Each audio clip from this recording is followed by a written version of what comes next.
마태복음 3장 13절부터 17절.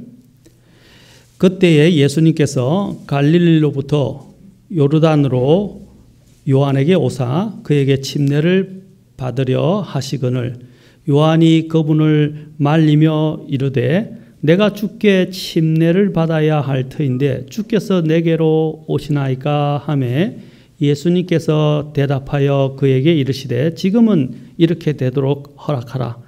이렇게 하여 모든 의를 성취하는 것이 우리에게 합당하니라 하시니 이에 그가 그분을 허락하더라. 예수님께서 침례를 받으시고 곧바로 물속에서 올라오실 때에 보라 하늘들이 그분께 열렸으며 또 하나님의 영께서 비둘기같이 내려와 자기 위에 내려앉는 것을 그분께서 보시더라. 보라 하늘로부터 한 음성이 있어 이르시되 이 사람은 내 사랑하는 아들이라 내가 그를 매우 기뻐하노라 하시니라.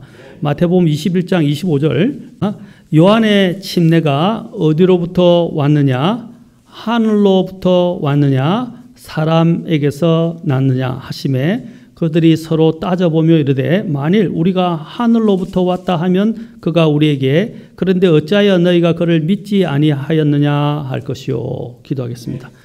하나님 오늘도 저희들이 많은 여러 가지 어려운 상황 가운데서 주님을 사랑하고 또 주님께 경배해야 될 이 시간을 소중히 여기고 또 감사히 여기고 또 사모하여 이 자리에 나왔습니다. 하나님께서 이 시간에 하나님께서 필요한 대로 적절하게 말씀으로 먹이시고 우리를 인도하여 주옵소서. 또 여러 가지 사정으로 함께 할 수 없고 또 제한된 조치로 인해서 함께 할 수 없는 성도들도 동일하게 하나님께서 동일한 영으로 함께하여 주시고 그들의 필요도 또 채워주시기를 원합니다. 또 동일한 은혜를 더해 주시기를 원합니다. 주님 이 시간을 온전히 주님께 의탁하며 우리 주 예수 그리스도의 귀하신 존함을 받들어 기도합나이다. 아멘. 앉으시겠습니다. 저는 오늘 왜 침례 성도 또는 침례교는 프로테스탄트 개신교가 아닌가 라는 제목으로 여러분에게 말씀을 선포하고자 합니다.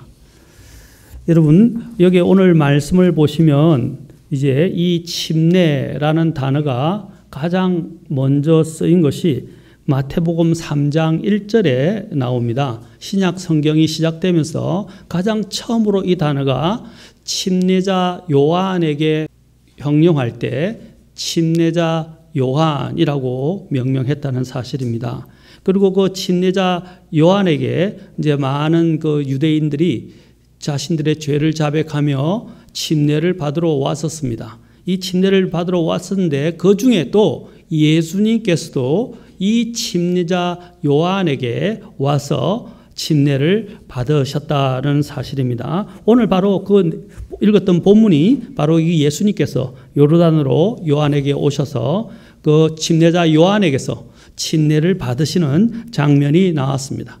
그리고 예수님께서 그 침례자 요한에 대해서 말씀하시기를 마태복음 21장 아까 읽었던 25절에서 자신의 어떤 부분들을 자꾸 공격하려고 하는 그 유대 지도자들이나 종교 지도자들에 대해서 예수님께서 그들의 의도를 간파하시고 그들에게 도리어 오히려 질문을 하신 것이 바로 오늘 21장 25절에 나와 있습니다. 요한의 침례가 어디로부터 왔느냐? 하늘로부터냐? 왔느냐? 사람에게서 났느냐? 주님께서는 그 요한의 침례에 대해서 말씀하실 때 그것이 단지 사람에게서 온 것이 아니라 하늘에서 왔다는 것을 분명히 주님께서는 이것을 확정했는데 그들은 하늘로부터 왔다 그러면 침례자 요한을 인정하지 않을 수 없게 되는 이런 곤란한 지경에 처하게 됐어요. 주님께서는 그들을 아시고 그들을 그러니까 함정을 그들이 오히려 올무에 걸리도록 주님께서 유도 질문을 다시 하신 것입니다. 그래서 그들은 침례자 요한을 인정할 수도 없고 인정 안 할 수도 없는, 왜냐하면 너무 많은 사람들이 그 침례자 요한을 따라오고 침례자 요한에게 와서 침례를 받기 때문에 또 인정하지 않을 수가 없었어요. 그러니까 이렇게도 못하고 저렇게도 못하고 있었다는 사실입니다. 그런데 주님께서 그것을 딱 아시고 그들에게 침례자 요한이 하늘로부터 왔느냐 사람에게서 왔느냐라고 질문하신 거예요. 자, 여기서 우리가 중요한 것은 뭐냐면 이 침례라는 용어는 성경적인 용어이고 또한 다른 데서 오지 않았다는 사실입니다. 이제 이런 부분에 대해서 제가 좀 더 면밀하게 말씀을 좀 드리고자 합니다. 한국에는 뭐 장로교, 장감성이라고 이야기합니다. 장로교가 있고 감리교가 있고 그다음에 성결교가 있다 이렇게 이야기합니다. 장감성이라고 이야기해요. 그래서 거기서 장감성이 마치 한국 교계를 대표하는 것처럼 이야기합니다. 이제 그 중에서 성결교 그다음에 이제 좀 더 한다면 뭐 오순절 교회 뭐 이렇게 이야기를 하면서 나오죠. 그런데 이 장감성이 교회 안에서 또 크리스찬의 이 교회의 다수를 차지하고 있는데 수에 있어서 보면 우리나라에서는 침례 교회가 굉장히 열세라고 할 수 있습니다.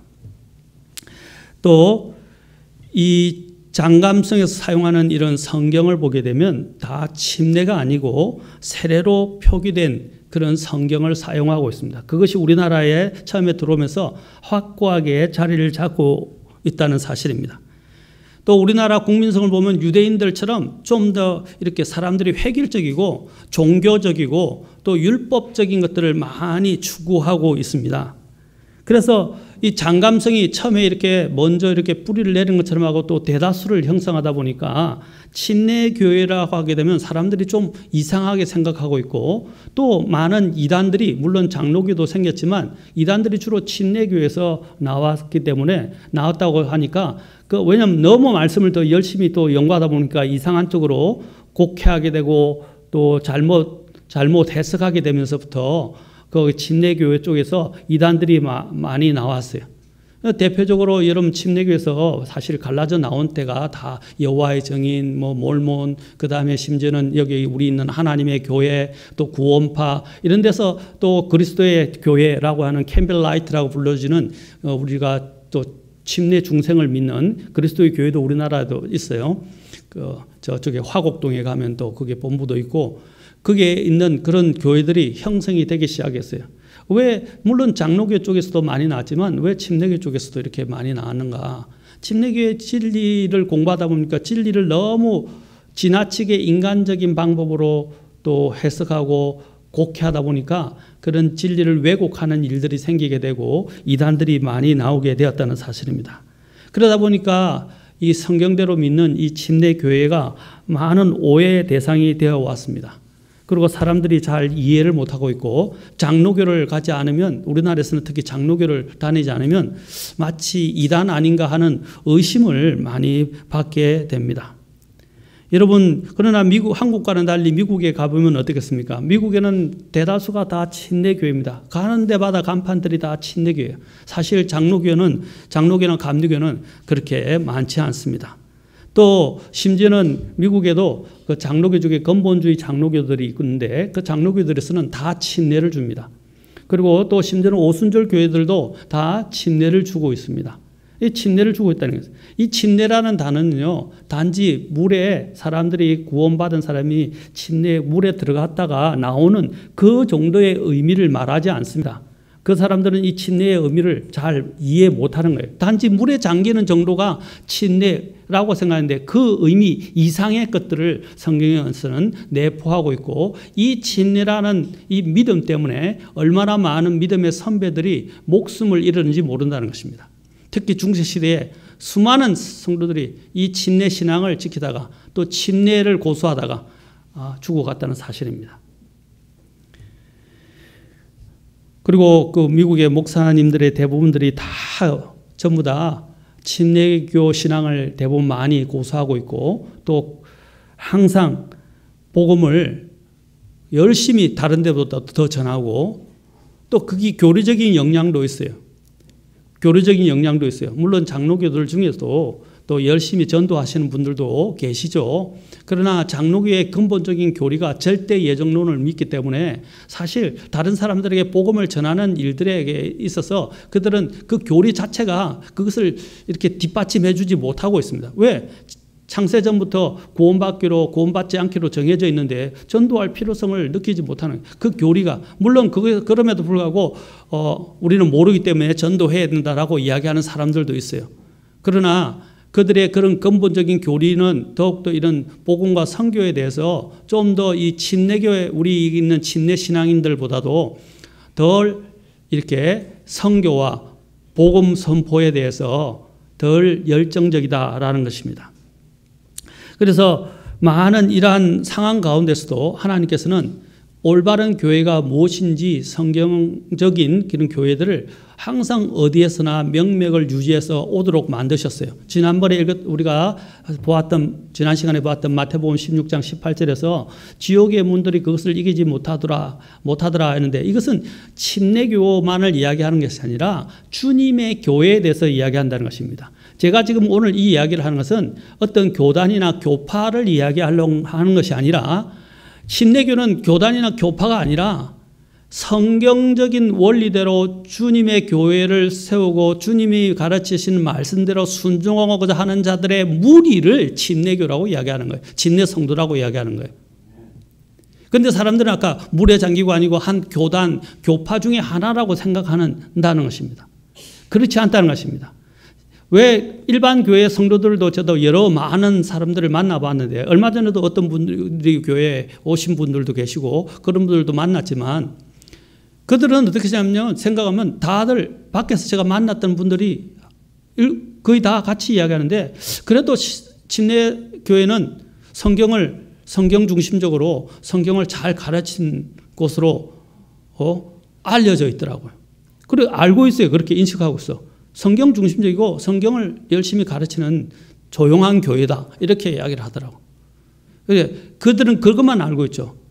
침례 성도들은요, 다른 데보다도 하나님의 말씀에 항상 중심을 두고 있습니다. 나중에 침례교들의 침례 성도들의 특성 또는 침례교회의 특성에 대해서, 제가 침례교회의 특성에 대해서 말씀을 쭉 열거해서 어떤 것이 다른가에 대해서 말씀을 드릴 것입니다. 여러분, 개신교 같은 경우는 언제 시작되었습니까? 우리가 개신교라고 하는 것은 원래 이 역사적으로 프로테스탄트라는 단어에서 시작되었습니다. 그 프로테스탄트라는 단어는 뭡니까? 프로테스트라는 말은 뭐냐면 저항한다라는 뜻이에요. 그래서 프로테스탄트라는 말은 저항자라는 뜻이에요. 그걸 우리나라에서 이제 번역할 때 프로테스탄트라는 말을 개신교라고 이야기했어요. 그래서 어떻게 하냐면 캐톨릭을 구교 이렇게 얘기하고, 그 다음에 우리 지금 여기 있는 프로테스탄트를 개신교라고 이야기를 한다고요. 이해하시겠습니까? 그래서 캐톨릭에서 나와서 캐톨릭을 구교라고 하면서 심지어는 그것이 어머니 교회였다라는 식으로까지 이야기하는 사람들이 있습니다. 모태였다는 거죠. 그것은 성경을 알지도 못하고 참된 교회의 역사를 알지 못하기 때문에 나온 것입니다. 1517년 10월 31일 날 마틴 루터가 95개조 반박문을 통해서 로마 가톨릭과 공식적인 결별을 선언하게 되었죠.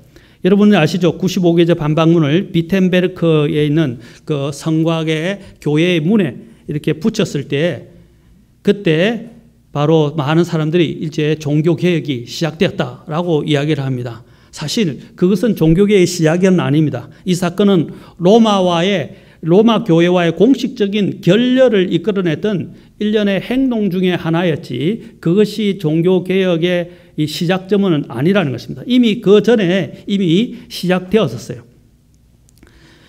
그 중에 대표적인 이 침례 교회에 대한 부분들을 두드러지게 드러내고 개신교라는 단어, 프로테스탄트 단어가 본격적으로 시작된 것은 1529년 4월 25일에 열린 제2차 슈파이에르 의회 회의에서 시작된 것입니다.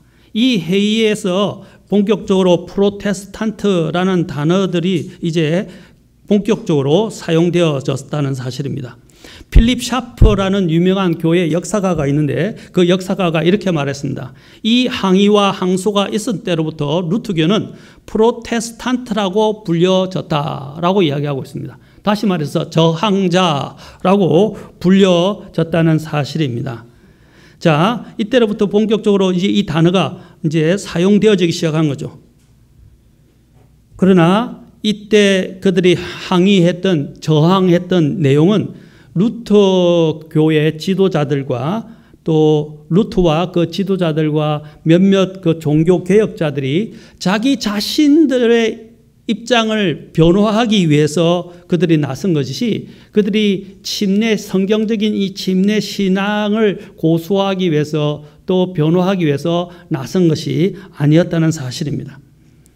그때 이 부분에 대해서 이렇게 기록되어 있습니다. 모든 침례 교도 또는 성도들은 애나바프티스트라고 이야기합니다. 제 침례를 받은 사람들은 남녀를 불문하고 성년에 속한 사람은 영적인 재판관들에 의해 예심 없이, 예심이라는 것은 그들에게 좀 더 이렇게 판결을 통해서 알아보고 판결을 내렸는데, 그런 절차도 전혀 없이 심판을 받아서 불이든 칼이든 다른 어떤 수단에 의해서든 그들에게 어울리는 사형에 처해질 것이다 라는 공표를 했다는 사실입니다. 그래서 침례 신앙을 가지게 됐으면 그 당시에는 거의 사형에 처해지는 그런 중벌에 해당되었다는 사실입니다. 특히 이 침례 신앙을 지킨다는 것은 목숨을 내어놓아야 하는 그런 엄청난 사건이었다는 사실입니다.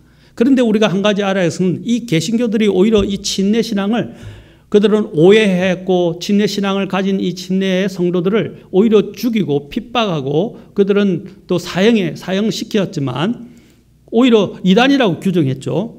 그러나 이 침례 신앙을 가진 자들은, 자, 아까 개신교는 언제부터 나왔죠? 개신교는 로마 가톨릭에서부터 저항해서 나온 자들이 세워진 무리들이 개신교 프로테스탄트라는 것입니다. 그러나 그 이전에 그러면 교회가 없었습니까? 교회가 있었죠. 교회는 바로 주님 이후로부터 계속 사도시대를 거쳐서 계속 교회는 있어 왔다는 사실입니다. 캐톨릭이 언제 시작되었습니까? 로마 캐톨릭이 언제 시작됐어요? 본격적으로 시작되도 된 것이 바로 우리가 잘 알고 있는 콘스탄티누스, 로마 황제였던 콘스탄티누스가 교회를 바깥으로 불러내면서 교회와 이제 정부를 같이 어떻게 결합시키기 시작했습니다. 그걸 야합이라고 그러죠. 그래서 그게 야합을 해서 이제 니케아 종교회의를 통해서 본격적으로 이제 교회가 바깥으로 드러나게 된 것이죠. 그 이전에는 로마 시대에 어떻게 했습니까? 본격적으로 핍박을 받던 사람들이었어요. 그러나 콘스탄티누스에 의해서 이 교회가 정부와 또 정부 나라와 로마 제국과 이렇게 결탁을 하면서 나오기 시작하면서부터 사실 로마 가톨릭이 시작됐어요. 그래서 로마 가톨릭의 머리는 누구냐 그러면, 머리는 교황 베드로가 아니고요. 그들이 교황이라 부르는 베드로가 아니고 콘스탄티누스였다는 사실입니다. 콘스탄티누스가 초대 교황이라고 할 수 있어요. 바로 그때부터 사실 캐톨릭이 시작됐어요. 그러면 BC 아까 이야기했던 4세기 초에 이 침례교, 이 로마 가톨릭 천주교가 시작되기 전에 교회가 없었냐는 것입니다. 아까도 말했지만 그 이전부터 교회는 있어 왔다는 사실입니다. 그리고 하나님이 주신 말씀의 믿음에 입각해서 살아왔던 성도들이 있어 왔다는 사실입니다. 그러므로 프로테스탄트는 아까 구교인 천주교에서 분리되어 나오고 저항해서 나온 사람들이 개신교라고 불려지지만 사실 그 이전부터 이미 캐톨릭이 그 이전부터 또 로마 천주교 교회가 있기 전부터 로마 가톨릭이 있기 전부터 이미 성경적인 믿음을 가지고 믿음을 지켜왔던 믿음의 선배들이 있어 왔다는 사실을 우리는 잊어서는 안 됩니다. 그들도 어떻게 이전에 교회들을 세웠죠. 그 중에 가장 성경에 보면 이전에 교회들이 있었지 않습니까? 교회들이 있었잖아요. 예루살렘 교회부터 시작해서 안디옥 교회, 우리가 알고 있는 또 뒤에 이제 나오는 사도행전에 수많은 교회들이 생겨지면서 각 유럽 각 지역에 교회들이 생겨나게 되었습니다. 그들에게 교회 이름을 지역에 따라서 붙이면서 이제 일단 그게 이름은 아니에요. 그냥 예루살렘에 있는 교회의 성도들하고 되어 있는 것이 예루살렘 교회라고 우리가 편의상 붙이는 것이지 예루살렘 교회가 그 이름은 아닙니다. 예루살렘에 있는 교회 성도들, 또 유대에 있는 교회 성도들, 또는 로마에 있는 교회 성도들, 이렇게 우리가 이야기할 수 있어요. 그 성도들이 있었지만 그들이 항상 가지고 있었던 신앙은 어떤 것이었습니까? 오늘 본문에 읽었던 것처럼 그들은 바로 침례자 요한에 의해서 침례를 받으셨던 그 예수님이 붙이셨던, 또 침례자 요한에게 예수님께서 직접 붙여주셨던 그 침례라는 그 믿음을 가지고 그들은 순종해 왔다는 사실입니다. 초창기에 이 침례교도라는 이런 단어는 초창기에는 쓰여지지 않았어요. 그러나 그들은 성경적인 그 원리에 따라서 그들은 어떻게 했습니까? 바로 이 침례 신앙을 그 성경이 말하는 원리 그대로 고수하고 그 명령에 준수하고 그것을 또 명맥을 유지해 왔다는 것입니다. 그래서 나중에 그것이 나중에 16세기에 이르러서 본격적으로 17세기에 이르러서 이제 본격적으로 나중에 그 연도 말씀드린 1644년에 가서 공식적으로 침례교라는 이름이 붙이게 됩니다. 베프티스트라는 이름이 붙여지게 되었어요. 그러나 그 이름이 그 당시 공식적으로 사람들이 그들을 부를 때 침례교도라고 불렀지만 그 이전부터 이미 어떻게 했어요? 이 침례 신앙을 그대로 성경적으로 고수해오던 사람들이 있었다는 것입니다. 그렇죠? 그 고수해오던 사람들이 있었고 그 고수해오던 사람들이 항상 하나님의 말씀에 따라서 그들은 순종해왔고 또 하나님의 말씀이 아니면 거부했고 또 이것으로 인해서 그들은 엄청난 핍박을 받아야 했다는 사실입니다.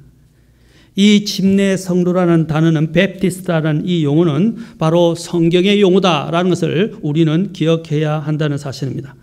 다른 데서는 전부 다 이 기원이 어디에 있다고요? 우리는 성경에 있고 또 우리는 주 예수님께서 침례자 요한에게 성경에서 붙여졌고 주 예수님께서 침례자 요한에게도 그 용어를 그대로 쓰셨고 또 예수님께서 그 성경의 모델대로 침례에 순종하시고 또 그들은 그 신앙을 가지고 또한 하나님 앞에 나아왔다는 것입니다. 그래서 이 용어는 바로 성경에서부터 시작된 것이다. 성경에서 여러분 우리가 그리스도인이라는 단어가 언제 사용되었습니까? 사도행전 11장 26절에 보면 그리스도인이라는 단어가 처음으로 사용됩니다. 사도행전에서. 자, 그것이 바로 사도행전 11장 26절 잠깐 가서 보겠습니다. 다음에 이 그리스도인 용어에 대해서도 우리가 살펴볼 것입니다. 자, 11장 26절에서 자, 안디옥에 우리가 성경적인 이방인의 첫 교회인 안디옥에서 이 그리스도인이라는 이름이 처음 사용되어져요. 그때부터 우리가 항상 우리 믿는 자들을 뭐라 그럽니까? 신자라고 이야기하지만 성도라고도 이야기하지만 뭐라고 이야기해요? 되겠다? 예, 기독교인이라고 우리가 지금 이야기하는데 그 기독교인이 바로 그리스도인이라는 단어입니다. 그 단어가 최초의 이방인 교회인 안디옥 교회에서 시작되었다는 것이죠. 26절에 보십시오. 그를 만남에 안디옥으로 그를 데려오니라. 그들이 만 1년 동안 그 교회와 함께 모이며 많은 사람들을 가르쳤는데 제자들이 안디옥에서 처음으로 그리스도인이라 불리니라. 그들은 사실 그리스도인이라는 정체성을 갖고 있었죠. 맞습니까? 예수님을 그리스도인이라는 말은 뭡니까? 예수 그리스도를 따른 사람. 다시 구원받고 예수 그리스도를 따른 사람을 말하는 것이죠. 또는 예수 그리스도께 속한 사람 이런 뜻도 있습니다. 그래서 예수 그리스도를 속한 사람들을 일명 뭐라고 부르냐면 그리스도인. 그런데 그리스도인 이름이 있기 이전에 그리스도인이 있었어요? 없어요? 있었죠. 마찬가지입니다. 우리가 1644년에 침례 성도 또는 침례교도 또는 침례교라는 단어가 있기 이전에 이미 침례 성도들은 있어 왔다는 사실이에요. 그들은 이미 그 하나님의 말씀의 명령대로 또 하나님의 말씀의 원리대로 또 하나님의 말씀의 그 신앙을 그대로 고수하면서 계속 명맥을 유지해 왔다는 거예요. 그런데 많은 사람 학자들이 심지어는 침례교는 1644년에 그때 불려진 때로부터 시작됐다라고 많은 사람들이 이야기를 해요. 아닙니다. 그 전부터 이미 있어 왔다는 거죠. 아까 그리스도인들이라고 공식적으로 불려지긴 했지만 그 이전에 있어 왔던 것과 똑같은 모습으로 있어 왔다는 것입니다. 또 한 가지 우리가 기억해야 할 사실은 그리스도라는 이름보다도 더 먼저 있었던 이름이 어떤 이름이에요? 주님께서 주신 이름이 바로 침례 성도. 그렇죠? 그렇죠? 침례자라는 뜻으로 나오죠. 우리가 침례 성도라고 하는 것이 침례자. 침례자 베프티스트라는 단어가 이미 이전부터 쓰이고 신약의 가장 처음 마태복음 3장 1절부터 시작됐다는 거죠. 그래서 이것은 사실 그리스도인이라는 이름보다도 더 자랑스러운 이름이라고 할 수 있어요. 맞습니까? 이 침례교란 뭡니까? 아까 얘기대로 이제 주님을 인정하고 회개를 받았던 유대인들을 지금 이제 침례라고 이야기하고 그 침례를 주는 자를 주님께서는 침례자 요한이라고 했어요. 베프티스트 존이라고 불렀던 것입니다. 그리고 그 신앙에 따라서 그게 주님께서도 아까 나왔죠. 하나님의 의를 내가 이렇게 하여 하나님의 의를 이루는 것이 합당하다 하시면서 예수님께서도 그 침례자 요한이 주는 침례에 순종하셨다는 사실입니다. 그래서 이것은 성경적인 용어고 그 용어가 바로 이 성경, 바로 예수님께로부터 예수님까지 다 직결되어 거슬러 올라간다는 사실을 우리는 잊어서는 안 됩니다. 그리고 우리는 침례를 통해서 어떻게 합니까? 이 침례를 통해서 이제 우리는 어떻게 하죠? 일반 교회들도 침례를 바꿔가지고 세례로 바꿔서 세례를 통해서 회원으로 받아들입니다. 마찬가지로 이제 원래 이것은 세례가 아니라 침례교였다는 것이죠. 이 세례로 둔갑하게 된 것은 나중에 훨씬 뒤에 그들이 이렇게 하나님의 말씀을 왜곡하고 바꿔가지고 인간의 편의에 맞춰서 이제 유아들도 침례를 받았었는데 유아 침례가 성경적이지 않죠. 그러나 유아 침례가 등장하면서 먼저 유아들도 침례를 받았대요. 그러다 나중에 유아 세례로 둔갑을 하게 되었어요. 또 나중에 또 이 침례가 어떻게 해요? 인간의 편의, 특히 죽는 자들 때문에 뭐 예수님을 믿는다고 그러는데 자신이 이제 죽음에 처한 사람들, 이런 사람들을 침례를 줄 수가 없다고 생각해서 어떻게 해요? 이 병자들이라든지 이런 부득이한 경우에 그것은 어쩔 수 없다고 해서 그냥 편의상 물에 잠길 수 없으니까 환자를 물에 넣을 수 없으니까 병자를 그냥 세례를 주는 것이 좋겠다고 세례로 둔갑이 된 거예요. 침례는 우리를 구원하는 것이 아닙니다. 침례는 우리가 믿음에 순종하는 일이지 침례가 우리를 구원하지는 않아요. 그런데 그들의 생각 속에는 뭐가 들었냐면 침례가 우리를 구원한다는 이런 침례 중생, 침례 구원을 믿고 있었기 때문에 이런 현상이 일어난 거예요. 우리가 성경적이지 않으면 어떻게 해요? 거부해야 됩니다. 왜? 그것은 구원에 절대적인 영향을 주지는 않습니다. 그러나 그것은 구원을 받았다면 성경이 말하는 침례를 통해서 우리는 하나님의 교회에 들어가게 되는 것입니다. 맞습니까? 이해가 가세요, 여러분? 침례는 이 정도로 교회사에서 굉장히 중요하다는 것입니다. 이 침례 성도라는 이름은, 침례교라는 이름은 우리 스스로가 채택된 스스로가 채택한 이름이 아닙니다. 또 이것은 만들어진 이름도 아닙니다. 사람이 만든 이름도 아니라는 것입니다. 이것은 바로 아까 있던 성경에서부터 또 주님께서 직접 사용하신 이름이라는 사실입니다. 그러나 이런 것들이 점점 이제 천주교를 통해서 로마 가톨릭을 통해서 3, 4세기부터 점점 뻗어나기 확장하기 시작하면서부터 이 자체에 대한 믿음들이 변질되기 시작하면서 세례로 둔갑하게 되었고 구원받지도 않은 사람들이 이제 세례나 침례를 받게 되는 이런 형태, 또 나아서는 유아 침례, 유아 세례까지 들어오기 시작했다는 사실입니다. 아까 침례는 누가 받는다 그랬죠? 구원받은 사람들이 받는 거예요. 자신의 신앙을 고백한 사람들이 받는 거예요. 그런데 어떻게 어린아이들이 자신의 신앙을 고백할 수도 없는 어린아이들이 침례를 받을 수 있습니까? 죄악을 구분하지도 못하잖아요. 맞습니까? 그런데 그 아이들에게도 태어나자마자부터 얼마 안 돼서 영세를 주는 그런 일들이 이제 생성되기 시작해요. 그게 잘못된 교리가 들어오기 시작하고 그것이 확립되기 시작한 것입니다. 그러나 침례 성도들은 어떻게 했습니까? 항상 이런 부분에서 저항했어요. 그들은 침례교라고 자신들이 스스로 부르지 않았지만 하나님이 주신 이 침례의 원리에 순종했어요. 왜? 이것은 아까 얘기했죠. 그 침례는 어떤 사람이 받는다고요? 구원받은 사람이 받아야 된다. 라는 그 다음에 또 어린아이들은 어떻게 해요? 침례 받으면 안 된다. 라는 것들에 대한 확고한 믿음을 갖고 있었어요. 그래서 이제 중세에 들어오게 되면 어떤 일들이냐면 이 캐톨릭과 야합했던 아까 프로테스탄트들이 어떻게 하냐면 이 침례 성도들을 이제 핍박하기 시작합니다. 어떻게 핍박하느냐면 이제 그 야합하고 그대로 천주교의 원리를 그대로 또 실행하는 방법들을 가지고 들어왔던 이 개신교에 있는 무리들과 천주교가 그들은 자신들이 이야기하는 교리에 순종하지 않고 받아들이지 않는다라고 하면서 이단들이라고 불렀던 거예요. 왜냐하면 기분이 나쁜 거예요. 왜 우리한테서 유아 세례도 받고 아니면 여기서 세례를 받았는데 왜 다시 받으라 하느냐 이 말이죠. 그러나 침례 성도는 했어요. 먼저 물어봅니다. 당신 구원받았습니까? 구원받지 않고 어릴 때 받았던 영세, 그것은 무효입니다. 이해하시겠습니까? 무효입니다. 그리고 또 유아 세례를 받았잖아요. 그것도 다 무효입니다. 그것은 성경적이지 않습니다. 또 세례를 받았잖아요. 그것은 성경적이지 않습니다. 성경이 말씀하시는 대로 예수님이 하신 것처럼 물에 들어갔다가 또 물에 잠겼다가 물에서 나와야 그것이 성경적인 주님이 가르치시고 보여주신 성경적인 예입니다.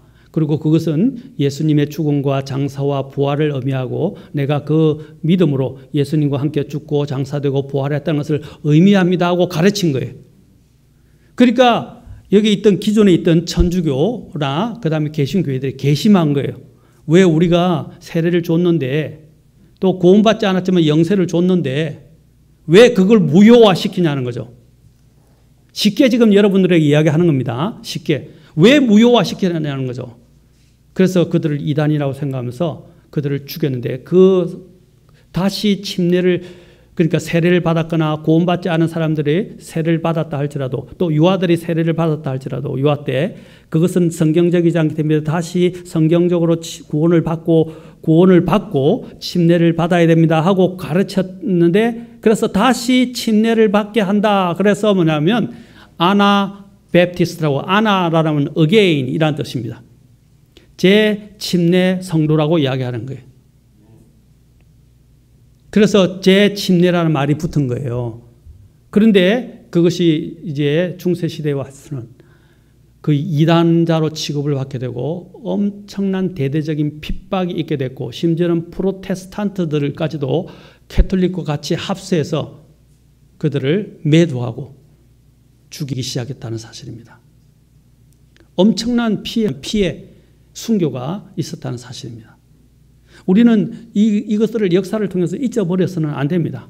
물론 침례 성도들 중에도 성경적인 침례 성도들이 많았지만 그중에도 극단적인 일부 침례 성도들이 있었어요. 그런데 지금 나오는 이런 프로테스탄트의 교회사나 로마 가톨릭에서 나온 교회사들을 보면 그들을 아주 극단적인 이단자로 자꾸 규정을 합니다. 아닙니다. 독일 루터가 여러분 종교개혁을 시작할 때 독일 루터가 이미 그가 어디서 힘을 얻게 된지 아십니까? 바로 그 당시에 있었던 재침례 성도들에 의해서 그는 많은 영향을 얻었어요. 영향을 받았어요. 그리고 받고 난 다음에 아까 본격적으로 그가 종교개혁의 이제 화신으로 불려지는데 그가 종교개혁의 선구자로 화신이라는 말은 안 좋으니까 선구자라고 불려지는데 그 선구자라고 불려지지만 그가 사실 종교개혁을 이루고 난 뒤에 루터교가 이제 거기서부터 시작되죠. 이루어지고 난 다음에 오히려 그 자신을 도와주고 자신이 영향을 받았던 재침례 성도들을 오히려 핍박을 했어요. 그리고 교회의 원리들을 성경적인 교회를 어떻게 해야 되는지를 그가 모르고 이전에는 천주교 사제였기 때문에 천주교에서 하는 그 교회의 형태를 그대로 가지고 들어온 거예요. 사제복을 입는 문제부터 시작해서 그런 교회 전형적인 그런 실행의 형태들을 그대로 교회 안에 갖고 와서 모습은 뭐냐면 그들은 단 한 가지밖에 없어요. 믿음으로 구원받는다. 나는만 가르치고 나머지 모든 실행 방법들은 전부 로마 가톨릭에서 가지고 들어온 거예요. 그것들이 이제 종교개혁에서부터 쭉 만연되면서 심지어는 칼빈도 마찬가지입니다. 칼빈도 천주교 사제였어요. 그렇죠? 다 천주교 사제였단 말입니다. 그 천주교 사제로 있었기 때문에 그들은 교회를 어떻게 해야 되는지 성경을 공부를 하고 했지만 그들은 그 천주교의 그 영향력에서 벗어나지 못했어요. 아까도 얘기했지만 천주교 이전에 교회가 있었어요, 없었어요? 그들은 침례교회라고 불려지지는 않았어요. 침례교회라고 불려지지는 않았지만 그들은 침례 성경이 말하는 침례교회의 그 원리, 성경적인 원리들을 그대로 그들은 유지하고 또 그것대로 순종하면서 하나님 앞에 그 명맥을 유지해 왔다는 사실입니다. 그래서 우리 프로테스탄트는 역사적으로 볼 때, 성경적으로 볼 때 바로 우리는 개신교가 아닙니다. 맞습니까? 개신교가 아니에요. 그 이전에도 수많은 그리스도인들이 여러 가지 이름으로 많이 불려졌습니다. 그 이름들의 형태들을 여러분 나중에 교회사를 통해서 배우게 됐지만 그들은 이런 이름으로 많이 이름으로 불려졌어요. 그것을 세웠던 사람들의 형태를 따서 그냥 그렇게 붙여진 것이 그들이 스스로 붙인 게 아니에요. 그들을 규정하려고 그러니까 그렇게 이름을 붙인 거예요. 뭐 노바티안스, 뭐 도나티스트, 알비겐시스 또는 왈덴시안 또는 왈도라고 부르기도 왈도파. 그리고 뭐 나중에는 그것이 하나로 다 정의화돼서 에나베프티스트, 바로 제침례교 또는 제침례 성도라는 이름으로 나중에 하나로 붙여지기 시작했죠. 그리고 아까 얘기했지만 그 침례교라는 이름이 1644년에 본격적으로 공식적으로 이제 사용되면서 그때로부터 이제 침례교라고 이제 불려지기 시작했다는 거죠. 그 이전에 아까 얘기했죠. 그리스도인이라는 이름이 공식적으로 불려지기 전에도 그리스도인이 존재했죠. 침례교라는 공식적인 이름이 불려지기 전에도 그 성경적인 침례교 믿음의 원리에 따라서 그대로 실행하고 따르던 사람들이 이미 그 전부터 초대교회부터 있어 왔다는 거죠. 그렇죠. 그들을 나중에 이제 성경적인 그 이름에 따라서 베프티스트라고 붙인 거예요. 우리는 그 이름을 따서 이야기하지 교단, 교파에 속한 침례교회가 아닙니다. 그래서 우리는 어떤 교단 중에 하나라고 생각하는 것은 잘못된 거예요. 우리는 성경적인 원리와 믿음대로 가는 교회입니다. 하나님이 기뻐하시는 교회가 어떤 교회예요? 하나님이 그렇게 자신들의 이름을 붙여서 스스로 장로파, 뭐 장로교, 루트교, 뭐 감리교, 성결교, 침례교 이런 교단의 교파들을 하나님이 기뻐하시겠어요? 아니면 성경적인 원리대로 순종하는 자들을 기뻐하시겠어요? 그러한 하나의 전형적인 하나의 모습들이 고린도 교회에도 있었다는 것입니다. 고린도 교회에서 뭐라 했어요? 성도들이 나는 바울에게 속하였다. 나는 아볼로에게 속하였다. 심지어는 나는 그리스도에게 속하였다. 이렇게 한 사람들이 있었다는 것입니다. 그런데 거기서 그리스도교라고 이야기했을 때 그거는 좋은 뉘앙스로 말한 건 아니에요. 자신들을 교만한 마음으로 자신들은 특별한 존재인 것처럼 이야기한 것들이 문제라는 거죠. 우리는 교만했으나 우리가 특별하다고 생각해서가 아니라 우리는 성경적인 그 하나님이 주신 명칭, 그것이 자랑스럽고 그것은 성경적인 기원을 두고 있고 또 그것은 그러한 원리들이 그 안에 다 담겨 있기 때문에 우리는 그 침례 성도라는 이 이름을 그대로 사용하는 겁니다. 아멘? 성경적 용어이기 때문에. 그런데 이 침례교회를 다니고 있던 사람들이 나중에는 어떻게 하냐면 침례기를 버리고 그냥 일반 장로교회로 가버리고 감리교회로 가버리고 다른 교회로 가버려요. 오순절 교회로. 저는 이해가 안 갑니다. 왜 하나님이 주신 성경적 원리를 따르겠다고 성경적 믿음을 가지고 있었는데 그들은 이것들을 제대로 이해하지 못하고 믿음을 저버리고 심지어는 성경적인 침례를 주지 않는 그런 세례를 주는 것으로 다 가버린다는 거죠. 우리는 이에 대한 우리가 교만해서는 아니라 자긍심을 가지고 있어야 됩니다. 그리고 우리는 어떤 교단 교파에 속한 것이 아니라 이런 성경적인 원리에 따라서 주님을 섬기는 자들이라는 믿음을 가지고 우리는 신앙생활을 해야 합니다. 그렇기 때문에 우리가 침례교회에 오는 거예요. 나중에 더 나아가서 제가 독립침례교회에 대해서도 여러분들에게 말씀을 드릴 것입니다. 여러분, 우리는 구분되어집니다. 우리는 개신교에 속하지 않습니다. 우리는 프로테스탄트가 아닙니다. 그리고 우리는 로마 천주교에 속한 적도 없습니다. 아까 얘기했죠. 개신교는 프로테스탄트는 로마 천주교의 저항에서 나온 저항자라는 뜻을 갖고 나왔지만 한 번도 아까 얘기했지만 침례 성도들은 로마 가톨릭 교회도 속한 적이 없어요. 오히려 로마 가톨릭이 어떻게 했습니까? 그 성경적으로 믿는 사람들을 오히려 핍박하고 죽이고 그들을 대항했다는 거죠. 저항을 받은 사람들은 바로 이 침례 믿음을, 신앙을 가진 사람들이 오히려 저항을 받았어요. 이해하시겠죠? 그래서 우리는 우리 스스로를, 우리 많은 사람이 그 개신교, 침례교, 개신교 중에 침례교에 속하지 않냐라고 이야기할 때 우리는 아닙니다라고 이야기해야 됩니다. 우리는 개신교가 아니에요. 그리고 교단, 교파의 한 파가 아닙니다. 우리는 성경의 기원을 듣고 그 성경적인 원리에 따라서 나오고 있습니다. 여러분, 19세기에 가장 전 세계에 영향을 끼치고 지금까지도 가장 큰 영향을 끼치는 설교자가 있습니다. 그 대표적인 설교자가 누군지 아십니까? 바로 찰스 스펄전 목사님입니다. 이 찰스 스펄전 목사님은 설교의 황제 또는 설교의 황태자라고 불려지기도 하고 또 목회의 대가라고 불려지기도 하며 세계 최고의 설교자라고 불려집니다. 찰스 스펄전. 그래서 목사님들 중에 이 찰스 스펄전의 그 글이라든지 목사님의 글이라든지 책을 읽어보지 않은 사람은 아무도 없어요. 장로교도 마찬가지예요. 그 정도로 찰스 스펄전은 목회를 하는 사람들에게는 다 잘 알려져 있는 분입니다. 그런데 이 찰스 스펄전 목사님도 아주 강력한 19세기에 가장 강력한 근본적 독립침례교회 목사님이셨습니다. 근데 이 부분들을 사람들이 강조하지 않아요. 이야기하지 않는단 말입니다. 가장 강력한 그분은 그 아메리칸 베프티스트 얼라이언스라고 하는 ABA 그 침례교회들이 미국에서 교단을 형성할 때 그 교단을 형성하는 그 교단에 형성하는 자들과 엄청난 논쟁이 있었어요.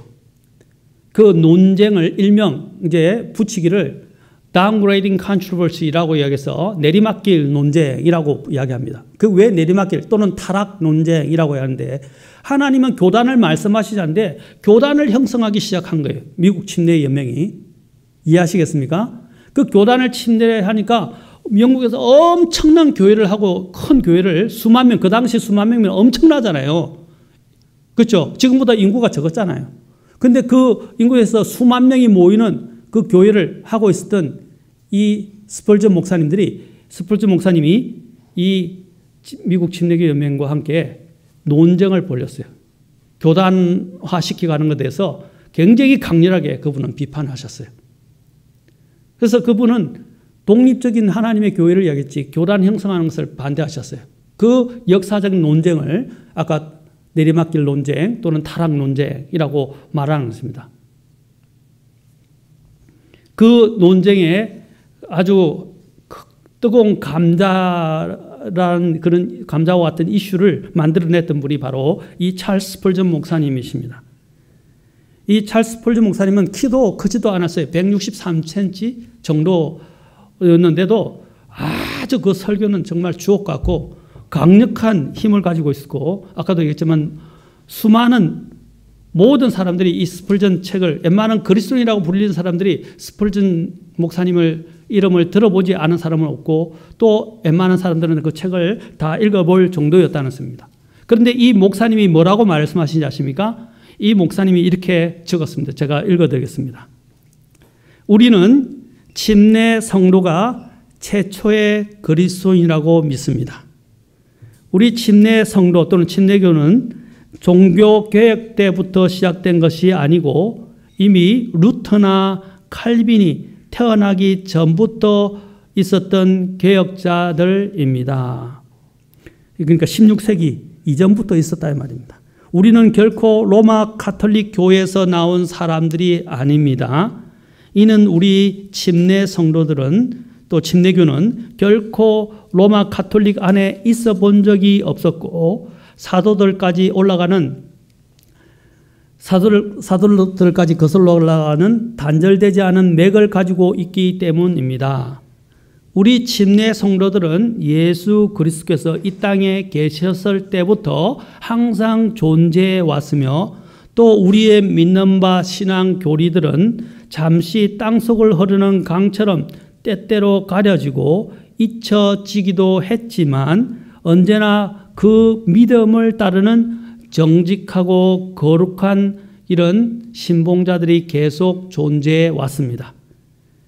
침례 성도들, 침례교는 로마 가톨릭과 거의 대부분의 개신교파 양쪽 진영에 의해 똑같이 핍박을 받았음에도 불구하고 다른 이들을 핍박하는 침례신앙 원리를 가지고 있는 모임은 역사상 한 곳도 존재해 오지 않았습니다. 그들은 다른 데를 핍박한 적이 없다는 거예요.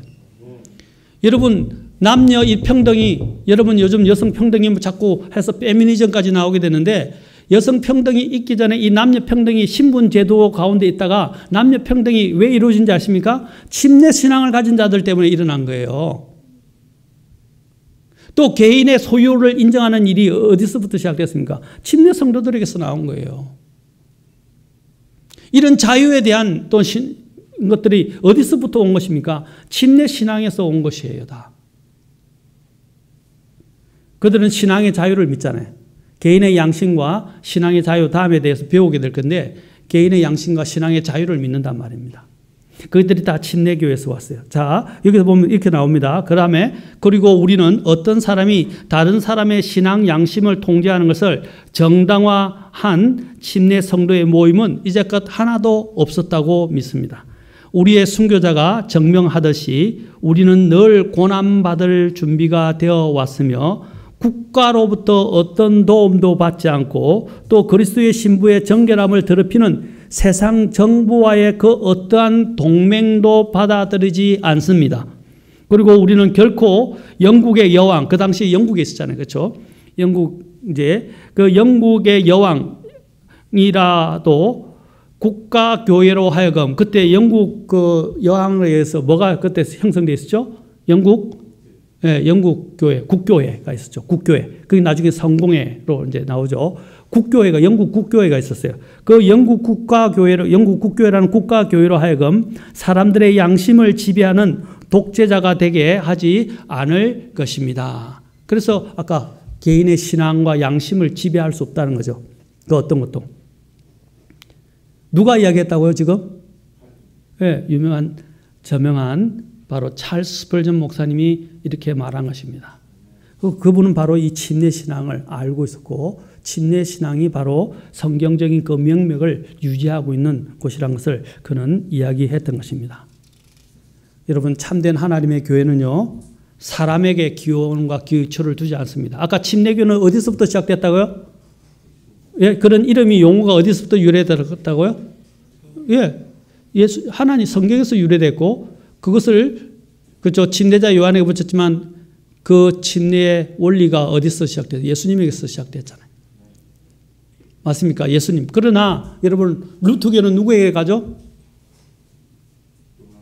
예, 루터교. 예, 물론 로마 가톨릭이었어요. 루터교의 창시자는 누구죠? 마틴 루터잖아요. 장로교는 어디로 올라가요? 예, 존 칼빈이나 제빙글리, 존 칼빈 주로 대표적으로 생각합니다. 그러면 물론 그들이 존 낙서가 나중에 그 영향을 존 낙서를 또 이야기하기도 하지만 다 같은 부류예요. 그들은 사람에게 교훈을 두고 있어요. 또 감리교는 어디에서? 예, 요한 웨슬리에 두고 있잖아요. 다 그들은 자신들의 사람에게 교훈을 주지만 이 베프티스라는 말은 어디서 있습니까? 성경 또 예수님에게서 나온 거예요. 아까 마태복음 21장 25절을 읽었지 않습니까? 성경적 원리에서부터 시작됐다는 사실입니다.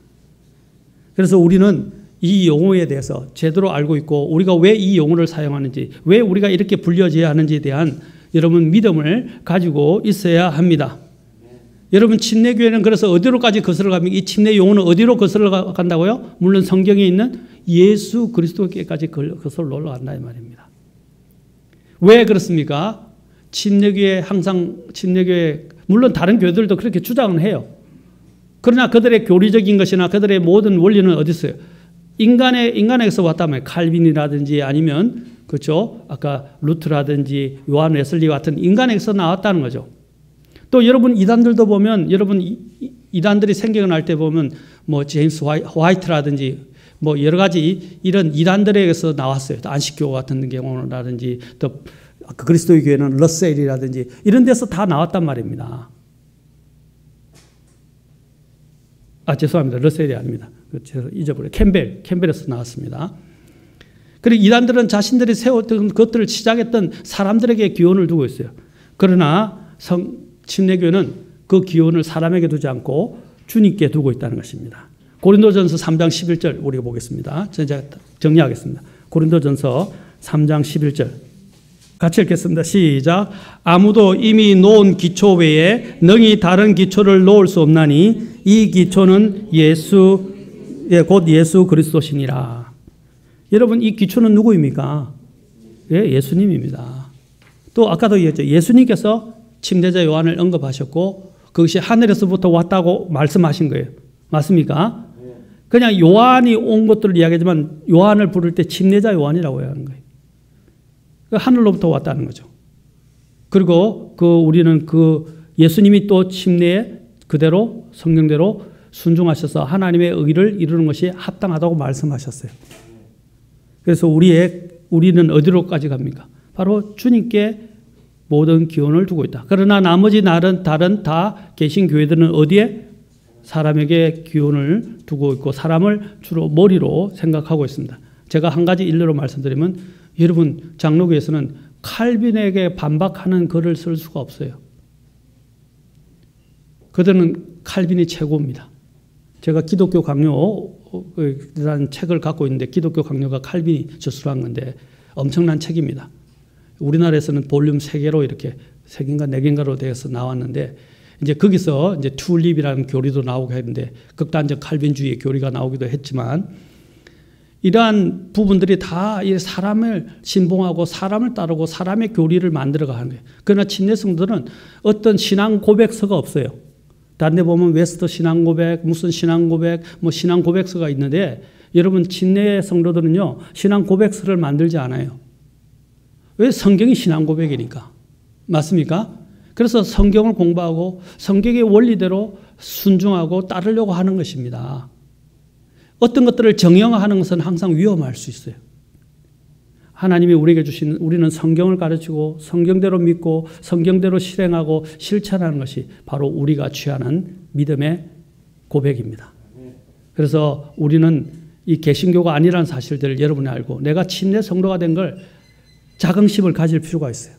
그들을 뭐 비교하고 그들을 뭐 무시하고 멸시하고 너희들은 몰라 라고 우리 사실을 교만하게 우리를 우쭐대게 하는 것이 아니라 우리가 하나님 앞에서 하나님 성경적인 이런 믿음대로 우리는 명맥을 유지하고 그것을 우리가 지금도 고수하고 있고 지켜나가고 있고 마지막까지 지킬 거라는 그러한 믿음을 우리도 함께 이렇게 고백할 수 있는 저와 여러분이 될 수 있기를 주의 이름으로 축원합니다.